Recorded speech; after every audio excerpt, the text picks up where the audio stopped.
Il y a des régions très très jolies et très très différentes en Allemagne, un peu comme en France aussi.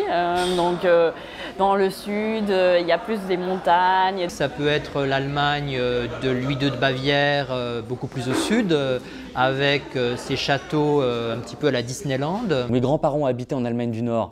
Il y a des îles que personne ne connaît en France, qui sont sublimissimes. Hambourg, Munich, Stuttgart et même la Ruhr. Il n'y a pas uniquement les maisons en colombage qu'on connaît peut-être, mais il y a aussi tout ce qui est briques rouges dans le nord, des églises, etc.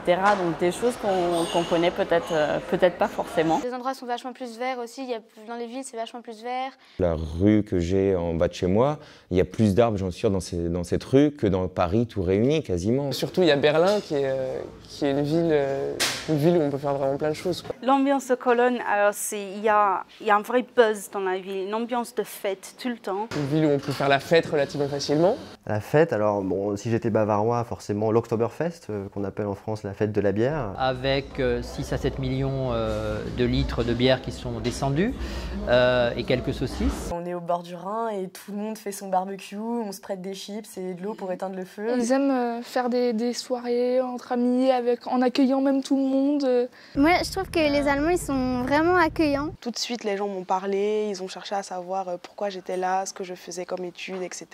Vraiment ils se sont intéressés directement. On avait fait des soirées entre Allemands et Français et on s'invitait à dormir, c'était vachement cool en fait. C'est une façon d'être qu'ont les gens qui est plus simple, plus directe.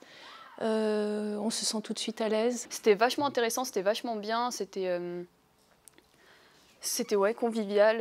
Les premières expériences dans une famille allemande où on se rend compte que finalement, non seulement on est là en tant que choresse de l'enfant de la famille, mais on se rend compte qu'on fait presque partie de la famille. Je suis toujours en lien avec ma correspondante de lycée qui est devenue la marraine de mon fils, de même que je suis marraine de son fils, on se voit très très régulièrement. Il y a des choses comme ça qui au fil du temps, des amitiés qui sont absolument indestructibles. Quelque chose qui m'émeut tous les ans, j'ai la chance de le vivre tous les ans, je pense, c'est quand j'emmène mes élèves en Allemagne, puisque j'organise un échange. Quand on part avec le car, c'est tous les élèves qui s'agglutinent à la fenêtre pour dire au revoir à leurs correspondants. Nous on vient 3 mois ici et après donc il y a une correspondante qui a notre âge, donc on habite avec elle. Et après elle viendra 3 mois chez nous dans notre famille en France. J'espère être complètement bilingue. Et puis j'espère aussi travailler en Allemagne. L'intérêt pour l'Allemagne, l'allemand, le pays, la culture, il est tout simplement grandissant. Donc c'est quelque chose qui est assez fascinant, c'est que c'est absolument inépuisable. J'aimerais bien par exemple aller vivre là-bas, peut-être 1 an plus tard. Je compte y retourner et vivre là-bas. Tout simplement, allez-y. Partez en Allemagne, voyagez et testez-la auprès des gens, vous verrez, ils vont vous accueillir à bras ouverts. Heute Morgen wacht die Stadt auf. Alles ist ganz still und leise. Nur der Punk ist auf dem Weg nach Haus